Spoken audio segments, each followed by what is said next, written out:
What if I told you that a letter written 2,000 years ago holds a practical guide to finding mental peace, especially in our, let's be honest, pretty chaotic modern world? Well, today, we're going to unlock a powerful message about one of life's most sought-after states, contentment. So, let's dive right in and see what it has to say. I mean, this is the big one, isn't it? How can you feel truly at peace, not just when things are going great, but also when it feels like everything's fallen apart? Our source material, a letter from the Apostle Paul to his friends in Philippi, actually claims to have the answer. And that's what we're going to unpack. All right, so to get to that answer, we're going to follow a four-part roadmap that's laid out in this ancient text. We'll kick things off with unity in our relationships, then dive into tackling anxiety. After that, we'll look at the power of positive thinking.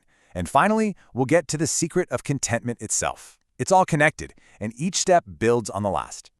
Okay, Section 1, a plea for unity. Now, where does a journey to inner peace begin? You'd think it would be all about, looking inward, right? But what's so interesting here is that it starts with our relationships. The idea is that harmony with other people is really the foundation for finding harmony inside ourselves. And hey, we're not talking about some abstract theory here. The message gets super specific, zeroing in on a real-world conflict between two women, Euodia and Syntyche. Apparently, they were colleagues who had a major falling out. I mean, sound familiar? It's a situation I think a lot of us can probably relate to. So what's the solution? Well, this is what's so fascinating. Instead of picking a side, the writer pleads with them both to find common ground, to be of the same mind.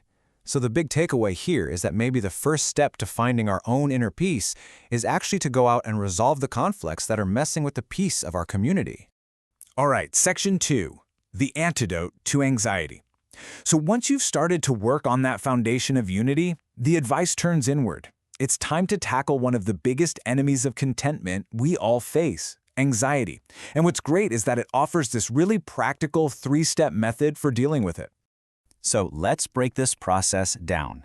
Step 1 is don't be anxious about anything. Now, I know what you're thinking. That sounds totally impossible, right?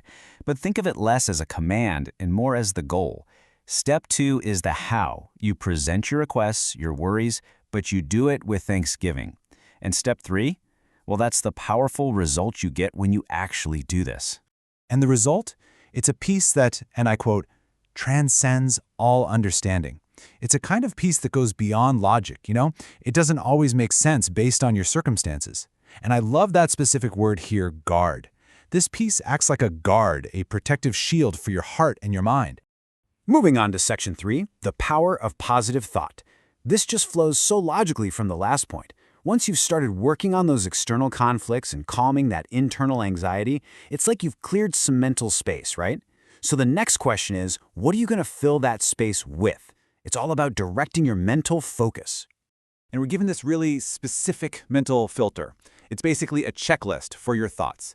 The idea is to focus on whatever is true, whatever is noble, whatever is right, pure, lovely, admirable, anything excellent or praiseworthy. Instead of just letting your mind wander into negative territory, you're encouraged to actively, intentionally point it towards these things. It really is like creating a healthy diet for your mind. Okay, Section 4, the secret of contentment. Everything we've talked about so far, the unity, managing anxiety, focusing our thoughts, it's all been leading to this. This is the ultimate revelation of the entire message.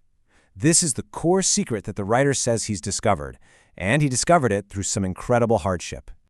Now, to really get this secret, you have to understand where the writer is coming from. His reality was one of extremes. He's experienced what it's like to live in plenty, to be well-fed, to have more than enough, and he's also known what it's like to be in want, to be hungry, to be in desperate need. He's seen both sides of the coin.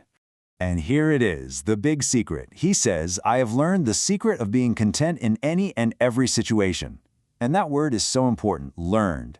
This isn't something he was born with. It's not something his circumstances just handed to him. It's an acquired skill, a skill that works no matter what's going on around him. So let's nail down a definition here. Based on what we're reading, contentment is a learned state of inner satisfaction that is totally independent of your external conditions. Think about that. It means your happiness, your peace, they're no longer held hostage by what's happening around you. Instead, they become a product of an internal skill that you've developed. But that leaves one big question, right? Where does the power to learn this skill actually come from? The writer is very clear about this part. He doesn't chalk it up to his own amazing willpower. Nope. He says, I can do all this through him who gives me strength. For him, the strength comes from an external source. And that really leaves us with a powerful final thought to chew on. If contentment is a skill you can learn, not some prize you have to earn through perfect circumstances, then what's the first lesson you need to practice? Is it mending that relationship? Is it changing how you approach anxiety? Or is it just choosing what you allow your mind to focus on? The lesson, for all of us, starts right now.